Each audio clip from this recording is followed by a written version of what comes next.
Hi friends समस्त को शुभ सकाळ एवं मोर आदरर गुरुजी गुरुमा अभिभावक समस्त को भक्ति प्रति प्रणाम। तेणु आम पूर्व क्लास पढ़ी जे माँ सीता कौन करी ना रामचंद्र को गोटे भिक्षा मागी और भिक्षा बल से कौन कहूँ ना मत हेय कर मत भूलीज ना मत तुम कौन कर ना तुमको चिन्ह पार ना बोली से कौन करी ना कही अच्छी एवं से गोटे कौन करी ना भिक्षा मागी अच्छी। तापर देख से पुणी कौन कहूँ माँ सीता कौन कहूँ ना देख जे होइछि आजी तुम्भ अंकर भाजन भक्ति भरे देखुथिबे जगतर जन पूर्वे सेउ करिथिले केउ घोर तप केउठारे केते काल केउ मंत्र जप। आज जो तुम कल आज जो बसी अंकर भजन ये अंकर कहले तो कल एवं भजन कहले तो हूँ सभा पाइबा सभा एटा हूँ अंकर कहले हूँ कल जे होइछि आज तुम्भ अर्थात हे मर्यादा पुरुष श्री रामचंद्र तुमर कल आज जी सभा पाऊँची भक्ति भरे देखुथिबे आज भक्ति सहकारे लोक मैंने ये जगतर लोक मैंने जन ये जगतर लोक मैंने आज कौन कर देखु थे जो तुम आज कल जी आज सभा पाऊँची से पूर्वे से हो अर्थात पूर्वर से क्यों घोर तप करितला रे क्यों मंत्र करितला क्यों तप करितला बा क्यों तपस्या करितला जे आज तुम कल से आज कौन होइछि सभा पाऊ अच्छी एवं केउठारे केते काल से केउठारे एवं केते दिन केते काल केते वर्ष से कौन करथिला ना तपस्या करिथिला आउ से तपस्या से केउ मंत्र जप करिथिला बोली माँ सीता ताहा से वर्णना करुछि ता मनरे कौन होइछि सन्देह जात होइछि तेणु से सन्देह रहीक से मर्यादा पुरुष श्री रामचंद्र को पचारुछंती हे श्री रामचंद्र आज जो तुम कल जो पत्नीटे नव पत्नीटे आज बसी से आज कौ तप करिथिला रे बा से आज कौ मंत्र जपिथिला एवं केउ केते काल पर्यंत से कौन करथिला ना मंत्र जप करिथिला बा तप करिथिला जे आज तुम कल से आज शुभेच्छा पाउछि बा शोभनीय पाउछि एवं से शोभन आज लोक ये जगतर लोक मैंने आज ताकू कौन करे भक्ति भर ताकू आज कौन कर देखुंती तेणु मु भावुँ बुझीपार चलो नेक्स्ट पद्य को कौन कहुच्छे देखा ना यह मात्र प्रभा मते देवटी जनाई अन्य किछि धने मोर प्रियजन नाही कोटि अश्वमेधे जेते धन हुए दान तहिरु अधिकता हेबो मोर ज्ञान यह मात्रे प्रभु अर्थात हूँ प्रभु मते देवटी जनाई मते जन दियो मो मनर जो सन्देह जात होइछि तेणु सेटा मते आज जन दियो रे से केते वर्ष केते समय एवं केउ मंत्र से जप करथिला जे आज तुम कल कौन होइछि सभा पाउछि तेणु सही कथाटी मते आज जन दियो अन्य किछि धने मु अन्य किछि तुमको कौन होछि धनरत्न मागु नाही मोर प्रियजन दरकार नाही कोटि अश्वमेध यज्ञ आज जो अश्वमेध यज्ञ करुच ये अश्वमेध यज्ञ तुम आज कौन करुच रे अनेक कोटि कोटि तुम आज कौन करुच ना धनरत्न कौन करुच रे दान करुच तेणु तहिरु से धान बा से धनरत्न तहिरु अधिक ताहा हेबो मोर ज्ञान यदि तुम कौन करदेव आज जो नववधूटीए आज तुम कल बसी सभा पाऊँची से कथाटी जदि मत आज जनईदेव बा जो मंत्र जप बा जो काल बा जो पर्यंत से तपस्या करी आज तुम कल आज जो सभा पाऊँची से कथाटा जदि मत जनईदेव तेबे मोर ज्ञान हो कोटि अश्वमेध जो यज्ञ तुम जिते सब दान करुच ताठू मोर कौन हो अधिक हो बोली से माँ सीता कहउछंती। ତେଣୁ ସଂକ୍ଷେପରେ ମୁଁ କହିଦେଲି, ବୁଝିପାରିଲ। ତେଣୁ ଏଇଠି ସେ କହୁଛି କ'ଣ ନା ମୋତେ ଟିକେ ଜଣେଇ ଦିଅ ଯେ ସେଇ ନବବଧୂ ସ୍ତ୍ରୀଟିଏ କ'ଣ କରି ବା କ'ଣ ଜପ କରି ଯେ ତୁମକୁ ଆଜି ପାଇଅଛି। ତେଣୁ ସେଇଟା ମୋର ହେବ ଧନର ପ୍ରିୟଜନ, ମୋର ସେଇଟା ହିଁ ହେବ ଧନ।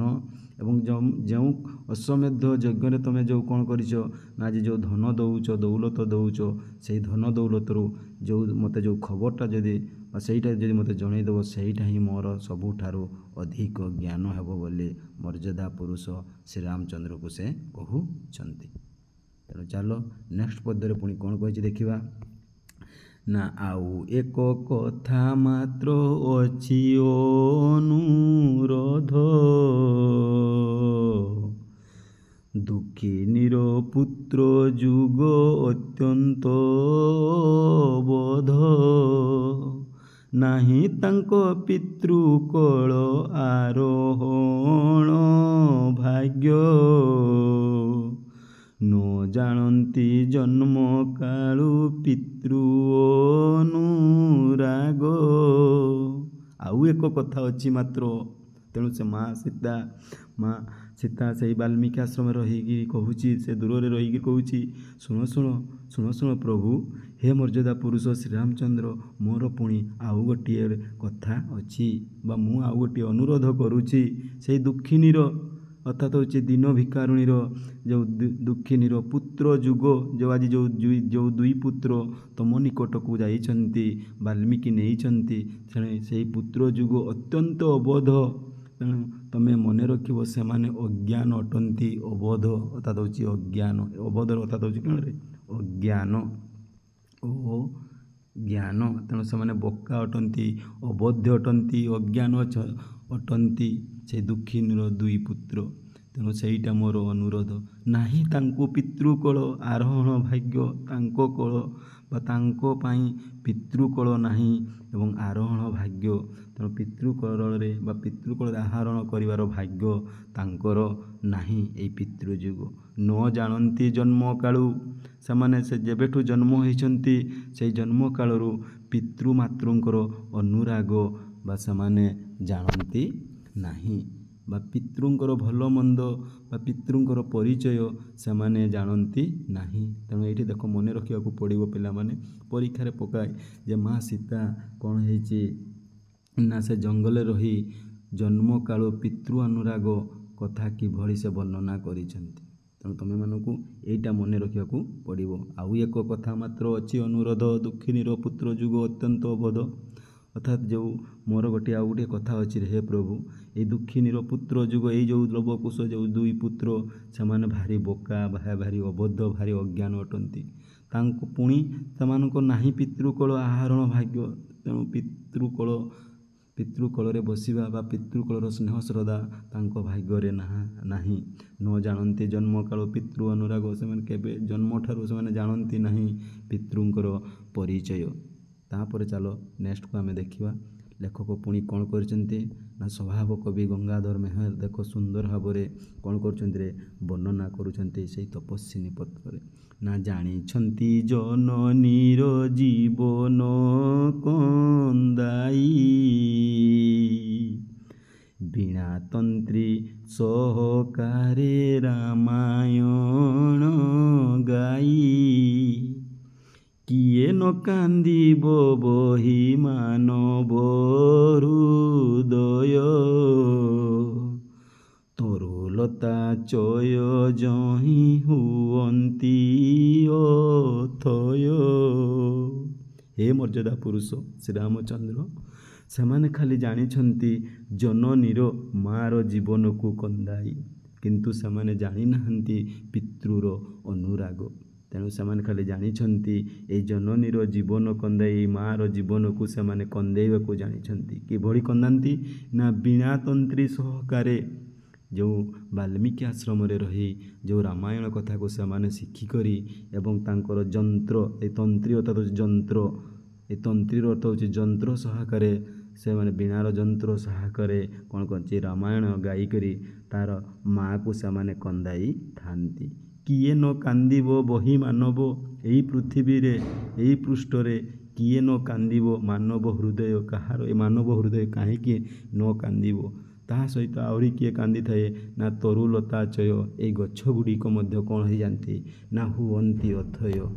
ଅଥୟ ମାନେ ରହିପାରନ୍ତି ନାହିଁ। ଯେତେବେଳେ ଲବକୁଶ ରାମାୟଣ ଗାନ କରିଥାନ୍ତି ସେତେବେଳେ ଏଇ ତରୁଲତା ମୋ ଆଉ ଜନନୀର ଜୀବନ ସେମାନେ କନ୍ଦାଇ ଦେଇଥାନ୍ତି। ବୁଝିପାରିଲ? ତାପରେ ଚାଲ ଆଗକୁ।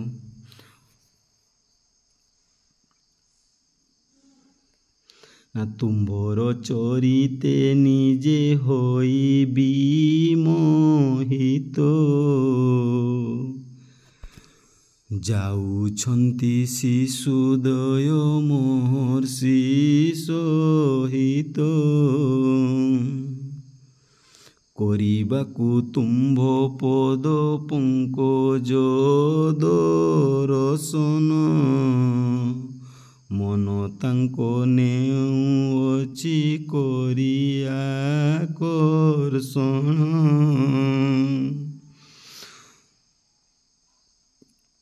ନା ତୁମ୍ଭ ଚରିତ୍ରେ ନିଜେ ହୋଇ ବିମୋହିତ, ଅର୍ଥାତ୍ ତୁମ୍ଭର ଚରିତ୍ରରେ ଏଇ ଲବକୁଶ ତୁମ୍ଭର ଚରିତ୍ରରେ ଆଜି ବିମୋହିତ, ଆଜି ଭାରି ଆନନ୍ଦିତ, ଆଜି ଖୁସି ହୋଇ ସେମାନେ ତମ ନିକଟକୁ ଆଜି ଯାଉଛନ୍ତି। ଶିଶୁଦ୍ୱୟ ଆଜି ଯାଉଛନ୍ତି, କାହା ସହିତ ଯାଉଛନ୍ତି ରେ? ଏଇ ମହର୍ଷି ସହିତ, ଏଇ ବାଲ୍ମୀକି ମହର୍ଷି ସହିତ। କରିବାକୁ ତୁମ୍ଭ, ତେଣୁ ସେମାନେ କ'ଣ କରିବେ ରେ? ନା ତୁମ୍ଭ ପଦ ପଙ୍କଜ, ଯେଉଁ ପାଦ ଦୁଇଟା ଆଜି ପଦ୍ମ ଫୁଲ ପରି ଦେଖାଯାଉଛି, ସେହି ପଦ୍ମ ଫୁଲ ପଙ୍କଜକୁ ସେମାନେ ଦର୍ଶନ କରିବାକୁ ଯାଉଛନ୍ତି। ମନ ତାଙ୍କ ନେଉଅଛି କରି ଆକର୍ଷଣ, ତାଙ୍କ ମନ ଆଜି ଆକର୍ଷଣ ହୋଇଯାଉଛି, ତା ମନରେ ଆଜି ତାଙ୍କର ଇଚ୍ଛା ହୋଇଯାଇଛି ଯେ ତୁମକୁ ଆଜି କ'ଣ କରିବେ ନା ଦର୍ଶନ କରିବେ। ଆଜି ତାଙ୍କ ମନରେ ଆଜି ହେଇଛି ବିମୋହିତ, ଆଜି ଖୁସିର ଆନନ୍ଦ ଲହରୀ ହୋଇଯାଇଛନ୍ତି ଏବଂ ସେମାନେ ଏଇ ଶିଶୁଦ୍ୱୟ, ଏଇ ଲବକୁଶ ଶିଶୁଦ୍ୱୟ ଆଜି ଯାଉଛନ୍ତି ବାଲ୍ମୀକି ମହର୍ଷି ସହିତ। ତାପରେ ଚାଲ। ଶୁଣାଇବେ ତୁମ୍ଭ ଗତ ଦୁଃଖର କାହାଣୀ,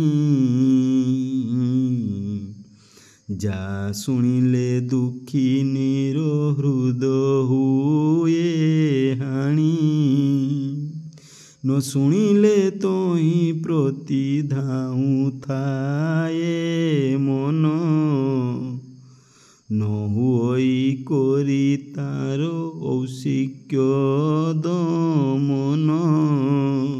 ଶୁଣାଇବେ ତୁମ୍ଭ ଗତ ଦୁଃଖର କାହାଣୀ, ଅର୍ଥାତ୍ ତୁମକୁ ତୁମ ନିକଟକୁ ଯାଉଛନ୍ତି, ତେଣୁ ସେମାନେ କ'ଣ କରିବେ ନା ଗତ ଦୁଃଖର କାହାଣୀ, ଯେଉଁ ବିଗତ ଦୁଃଖର ବା ପୂର୍ବରେ ଘଟି ଯାଇଥିବା ସେହି କାହାଣୀକୁ ସେମାନେ କ'ଣ କରିବେ ନା ଏଇ ବୀଣା ଯନ୍ତ୍ରୀ ସହକାରେ ତୁମକୁ କ'ଣ କରିବେ ରେ ନା ଶୁଣାଇବେ।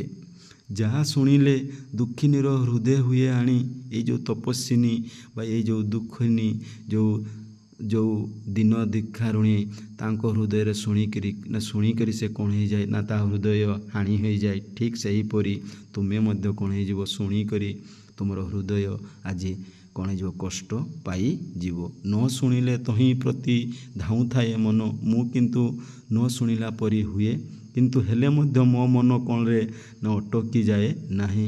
ସେହି ରାମାୟଣ ଗାନକୁ ମୋର ମନ କ'ଣ ହେଇଯାଏ ନା ଧାଉଁ ଥାଏ।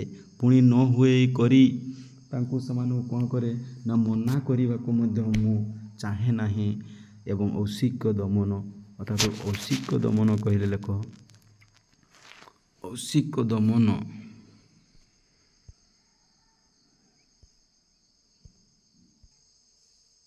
ଔସିକ୍ୟ କହିଲେ କହୁଥାଏ ଇଚ୍ଛା ହେଉଥିବ ବା ଆକର୍ଷଣ କରୁଥିବ। ଦମନ କହିଲେ ମନା କରିବା। ଦମନ ଅର୍ଥାତ୍ ହେଉଛି ମନା କରିବା। ଔସିକ୍ୟ କହିଲେ ଆକର୍ଷଣ। କାହିଁକି ଆକର୍ଷଣ ହେଉଛି? ଦେଖ, ନ ଶୁଣିଲେ ତହିଁ ପ୍ରତି ଧାଉଁଥାଏ ମନ। ଯେଉଁ ଗତ ଦୁଃଖର କାହାଣୀ, ବିଗତ ଦୁଃଖର କାହାଣୀ, ଯେଉଁ ରାମଚନ୍ଦ୍ରଙ୍କର କାହାଣୀ, ସେହି ବନବାସ, ମା ସୀତାଙ୍କୁ ନେଇ ବାଲ୍ମୀକି ଆଶ୍ରମ ରଖିବା ଏବଂ ଲବକୁଶଙ୍କର ଯେଉଁ ପରିଚୟ, ଏହିସବୁ ଯେଉଁ ଗତର ଦୁଃଖର କାହାଣୀ ସେମାନେ କ'ଣ କରିଥାନ୍ତି, ଶୁଣାଇବେ, ତୁମକୁ ଶୁଣାଇବେ। ଯାହାଫଳରେ କ'ଣ ହୁଏ ନା ଏଇ ଦୁଃଖିନୀର ହୃଦୟ ହୁଏ ହାଣି। ଏଇ ଦୁଃଖିନୀର ହୃଦୟଟା କ'ଣ ହେଇଯାଏ, ଭାଙ୍ଗିଯାଏ, କଷ୍ଟ ପାଇଯାଏ। ଯାହା ଶୁଣିଲେ ମୁଁ ଯେତେବେଳେ ସେମାନେ ଗାନ କରିଥାନ୍ତି ସେହି ବୀଣାତନ୍ତ୍ରୀ ସହାୟକରେ ସେଠାରେ ତରୁଲତା ଗୁଡ଼ିକ ଅଥୟ ହୋଇ ପଡ଼ିଥାନ୍ତି। ମୁଁ ମଧ୍ୟ ମୋ ହୃଦୟ ହୋଇଯାଏ କ'ଣ ନା ହାଣି ହୋଇଯାଏ। ତେଣୁ ସେଇ କଥାରେ ସେ କହୁଛନ୍ତି ନା ଯାହା ଶୁଣିଲେ ଦୁଃଖୀର ହୃଦୟ ହୁଏ ହାଣି, ନ ଶୁଣିଲେ ତହିଁ ପ୍ରତି ଧାଉଁଥାଏ ମନ, ନ ଶୁଣିଲେ ତହିଁ ପ୍ରତି ଧାଉଁଥାଏ ମନ। ମୁଁ ତାକୁ ମୋର ମନଟା କ'ଣ ହେରେ ନା ଶୁଣିବାକୁ ଭାରି ଇଚ୍ଛା ହେଉଥାଏ। ନ ହୋଇ କରି ତା'ର ଔତ୍ସୁକ୍ୟ ମୁଁ କ'ଣ କରିପାରେ ନା ରହିପାରେ ନାହିଁ, ବା ଆକର୍ଷଣ ବା ମନ ସବୁବେଳେ ମୋର କ'ଣ ହୋଇଯାଏ ଆକର୍ଷଣ ବା ଇଚ୍ଛା ହୋଇଯାଏ ସେହି ରାମାୟଣ କଥା ଶୁଣିବା ପାଇଁ। ମୁଁ ରହିପାରେ ନାହିଁ, ଦମନ ହୋଇକରି ମୁଁ ରହିପାରେ ନାହିଁ। ତେଣୁ ଆଶା କରୁଛି ତୁମେ ଏଇ ଲାଇନ୍ଟି ବା ଏଇ ଧାଡ଼ିଟି ମଧ୍ୟ ତୁମେ ବୁଝିପାରିଥିବ। ଚାଲ ତେଣୁ ଆଗକୁ ପୁଣି କ'ଣ କହିଛି ଦେଖିବା। ମା ସୀତା ପୁଣି ଦେଖ ସେ କ'ଣ କହୁଛି ନା ଧୀର ବର ସେ କଥାକୁ ଘେନି ତୁମ୍ଭ ଶ୍ରୁତି, ଆଣିବ ଯଦ୍ୟପି ଦୀନା ବୈଦେହୀର ଶ୍ରୁତି, ବୈଦେହୀର ପ୍ରଣୟକୁ ମଣିବ ସପନ, ଚାହିଁ ନବ ପ୍ରଣୟିନୀ ପ୍ରଫୁଲ୍ଲ ଲୋପନ।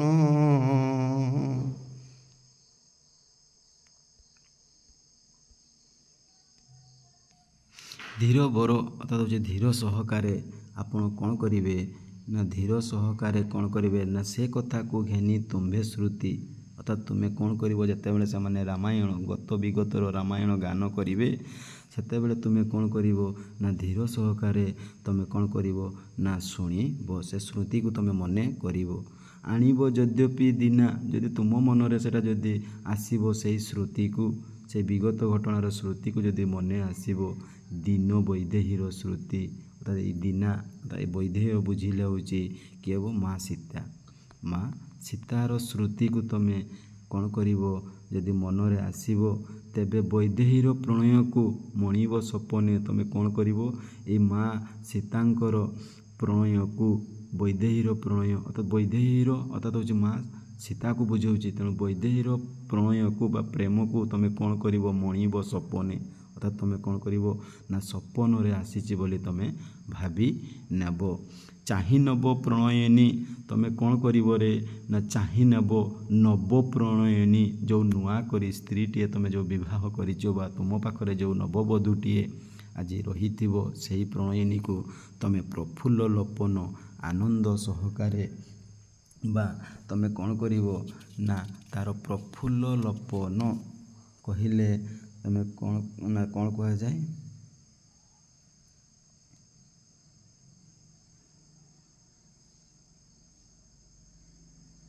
ତାର ସୁନ୍ଦର ମୁହଁକୁ ତୁମେ କ'ଣ କରିବ ନା ଚାହିଁ ରହିଥିବ। ବୁଝିପାରିଲ କି ନାହିଁ? ନା ଦେଖ ମୁଁ ଆଉ ଥରେ କହୁଛି ନା ଏଇ ପଦ୍ୟଟିକୁ ପୁଣି ଆଉ ଥରେ କହୁଛି ଦେଖ ନା ଧୀର ବର ସେ କଥାକୁ ଘେନି ତୁମ୍ଭେ ଶ୍ରୁତି, ଅର୍ଥାତ୍ ଧୀର ସ୍ଥିର ଭାବରେ ତୁମେ ଲବକୁଶ ଯେତେବେଳେ ଗାନ କରିବେ ତୁମେ ସେହି ଶ୍ରୁତି କଥାକୁ ଶୁଣିନେବ ଏବଂ ମନେ କରିବ, ଏବଂ ଯଦି ତୁମ ମନରେ କିଛି ଯଦି ସେହି ଶ୍ରୁତି କଥା ଯଦି ଆସିବ ତେବେ ତୁମେ ଭାବି ନେବ ଏଇ ଦୀନ ବୈଦେହୀର ଶ୍ରୁତିକୁ, ସେଇ ଦୀନ ଭିକାରିଣୀ ଅର୍ଥାତ୍ ମା ସୀତାଙ୍କର ସେଇ ରାଜକନ୍ୟା ସୀତାଙ୍କର କଥାକୁ ତୁମେ ମନେ କରିବ ଏବଂ ବୈଦେହୀର ପ୍ରଣୟକୁ, ଯେଉଁ ମା ସୀତାଙ୍କର ପ୍ରେମକୁ ବା ପ୍ରଣୟକୁ ବା ଭଲ ପାଇବାକୁ ତୁମେ ମଣିବ ସପନରେ ଆସିଛି ବୋଲି ତୁମେ ଭାବି ନେବ ଏବଂ ତୁମେ କ'ଣ କରିଥିବ ଚାହିଁ ନବ ପ୍ରଣୟୀ, ଯେଉଁ ନବ ସ୍ତ୍ରୀଟିକୁ ବା ନବପତ୍ନୀଟିକୁ ତୁମେ ଯେଉଁ ଗ୍ରହଣ କରିଛ ତା'ର ସୁନ୍ଦର ମୁହଁକୁ ତୁମେ କ'ଣ କରିଥିବ ନା ଚାହିଁ ରହିଥିବ। ତାପରେ ଦେଖ ଆଗକୁ ଲାଷ୍ଟ ଯେଉଁ ଧାଡ଼ିରେ ରହିଛି, ତେଣୁ ଲେଖକ କ'ଣ ଲେଖୁଛନ୍ତି, ଲେଖୁଥାନ୍ତି ପତ୍ର ସତୀ ହୃଦୟ ବିକଳେ, ପତ୍ର ଧୌତ ହେଉଥାଏ ନୟନର ଜଳେ, ଆଉ କି ଲେଖିବି ବୋଲି ଭାବୁଥିଲେ ବସି, ଆସିଗଲେ ଲବକୁଶ ମୁଦେ ହସି ହସି, ଲେଖୁଥାନ୍ତି ପତ୍ର ସତୀ ହୃଦୟ ବିକଳେ, ପତ୍ର ଧୌତ ହେଉଥାଏ ନୟନର ଜଳେ, ଆଉ କି ଲେଖିବି ବୋଲି ଭାବୁଥିଲେ ବସି, ଆସିଗଲେ ଲୋଭ କୁଶଲୋଭ ମୁଦେ ହସି ହସି। ତେଣୁ ସେ ଯେଉଁ କହୁଛି ଆଜି ବୈଦେହିକ ପ୍ରଣୟକୁ ମା ସୀତାଙ୍କର ପ୍ରଣୟକୁ ତୁମେ ଆଜି କ'ଣ କରିବରେ ନା ସପନରେ ମଣିବ, ଏବଂ ନୂଆ ସ୍ତ୍ରୀଟିଏ ଯେଉଁ ଆଜି ତୁମ କୋଳରେ ବସେଇଛ ତାକୁ ତୁମେ ଆଜି କ'ଣ କରିଥିବ ନା ତା'ର ସୁନ୍ଦର ମୁହଁକୁ ଚାହିଁ ରହିଥିବ। ପୁଣି ସେଇ ଯେଉଁ ସେ ବାଲ୍ମୀକି ଆଶ୍ରମରେ ପୁଣି ରହିକିରି କ'ଣ ହେଉଛି ଦେଖ, ଲେଖୁଥାନ୍ତି ପତ୍ରୀ ସତୀ ହୃଦୟ ବିକଳେ, ଆଜି ହୃଦୟର କଷ୍ଟରେ, ଆଜି ହୃଦୟର ବିକଳରେ ବା କ'ଣ କହିବି କଠୋରରେ ସେ କ'ଣ କରୁଛି ଆଜି ଲେଖୁଅଛି। ଯେତେବେଳେ ସେ ଲେଖୁଛି ସେ ପତ୍ରଟିଏ ବା ସେ ଚିଠିଟିଏ ଆଜି ଧୌତ ଅର୍ଥାତ୍ ହୋଇଛି ଆଖିର ଲୁହରେ ସେଟା ଗୁଡ଼ିକ କ'ଣ ହେଉଛି ନା ଧୋଇ ହୋଇ ଯାଉଛି। କେମିତି ଧୋଇ ଯାଉଛି ନା ନୟନର ଜଳେ, ଯେଉଁ ଆଖିରୁ ଲୁହ ପଡ଼ିକିରି ସେଇ ପତ୍ରଟିର ବା ସେଇ ଚିଠିଟି ଆଜି କ'ଣ ହେଉଛି ଧୋଇ ହୋଇ ଯାଉଛି। ଆଉ କି ଲେଖିବି ବୋଲି ସେ ଯେଉଁ ଭାବୁଛି ମୁଁ ଆଉ କ'ଣ ଲେଖିବି ବୋଲି ସେ ବସିଥିଲା, ଭାବିଥିଲେ ବସି, କିନ୍ତୁ ସେହି ସମୟରେ କ'ଣ ହେଇଗଲା ନା ଆସିଗଲେ କୁଶ ଆଉ ଲୋଭ ମୁଦେ ହସି ହସି। ସେହି ସମୟରେ ସେମାନେ କ'ଣ ହେଇଛନ୍ତି ନା ଆସି ମାଙ୍କ କୋଳରେ ପହଞ୍ଚିଛନ୍ତି ବା ବସି ଯାଇଛନ୍ତି ହସି ହସି।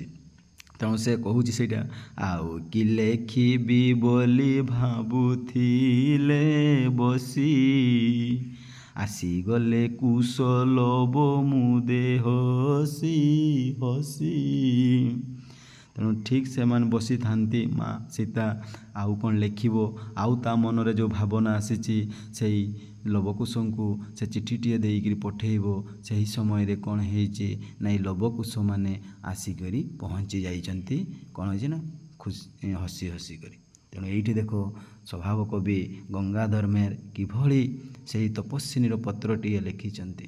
ତେଣୁ ଏଇଠି ତୁମେ ଜାଣିପାରିଲ, ମୁଁ ଆଶା କରୁଛି ନିହାତି ତୁମେ ସମ୍ୟକ ଭାବରେ ବା ସମ୍ପୂର୍ଣ୍ଣ ଭାବରେ ପଦ୍ୟଟିକୁ ବୁଝିପାରିଥିବ।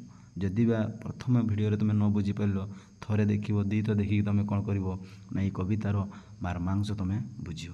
ତେଣୁ ଯଦି ଭଲ ଲାଗୁଥିବ ଭିଡ଼ିଓଟି ସବସ୍କ୍ରାଇବ୍ କରିବ ଏବଂ ଅନେକ ମାତ୍ରାରେ ତୁମ ସାଙ୍ଗମାନଙ୍କୁ ସେୟାର କରନ୍ତୁ, ଯାହାଫଳରେ ସେମାନେ ମଧ୍ୟ ଭିଡ଼ିଓଟିକୁ ଏଇ ବିଷୟଟିକୁ ଜାଣିପାରିବେ ଏବଂ ତୁମର ମତାମତ ନିହାତି ଆବଶ୍ୟକ। ତେଣୁ ଦେଖ, ଏହି କବିତାଟି ତପସ୍ୱିନୀ କାବ୍ୟରୁ ଆସିଅଛି। ତେଣୁ ତପସ୍ୱିନୀର ପତ୍ର, ଏହା ହେଉଛି ଏକ ଦୁଃଖଦ କାହାଣୀ ଏଠି ବର୍ଣ୍ଣିତ ହୋଇଛି। କିଭଳି ରାମଚନ୍ଦ୍ର ଏବଂ ମା ସୀତାଙ୍କର ଦୁଃଖଦ କାହାଣୀ ତାହା ଏଠି ବର୍ଣ୍ଣିତ ହୋଇଛି, ହଁ କି ନାହିଁ। ଏବଂ ମା ସୀତା ସେଇ ଜଙ୍ଗଲରେ ରହି କିଭଳି ରାମଚନ୍ଦ୍ରକୁ ଲବକୁଶ ହାତରେ ଚିଠିଟିଏ ପଠାଇଛନ୍ତି ଏବଂ ସେଇ ଯେଉଁ ରାମାୟଣ କଥା ଗାନ କରିଛନ୍ତି, ସେଇ ଗାନ କରିଥିବାରେ ମାଙ୍କ ହୃଦୟ ହାଣି ହୋଇଯାଉଛି, କେତେ ସେ କଷ୍ଟ ପାଉଛି। ଏବଂ ସେଇ ତପସ୍ୟାରେ ରହି, ସେଇ କୋଳରେ ରହି ସେ ଆଜି କ'ଣ କରୁଛି ନା ତପସ୍ୱିନୀର ପତ୍ର ଲେଖିଛନ୍ତି। ତେଣୁ ରହୁଛି ଜୟ ଜଗନ୍ନାଥ, ଭାରତ ମାତା କି। ଏବଂ ଯେହେତୁ ଏହା ରାମାୟଣର କଥାବସ୍ତୁ, ତେଣୁ ଜୟ ଜଗନ୍ନାଥ, ଜୟ ଜଗନ୍ନାଥ, ଜୟ ଜଗନ୍ନାଥ। ଏବଂ ଏହାର ଯେଉଁ ସଂକ୍ଷିପ୍ତ ଉତ୍ତରମୂଳକ ପ୍ରଶ୍ନ ଗୁଡ଼ିକୁ ମୁଁ ନେକ୍ସଟ ଭିଡ଼ିଓରେ କ'ଣ କରିବି ନା ଆଲୋଚନା କରିଦେବି। ତେଣୁ ଆଉ ଥରେ କହୁଛି, ରହୁଛି ଜୟ ଜଗନ୍ନାଥ।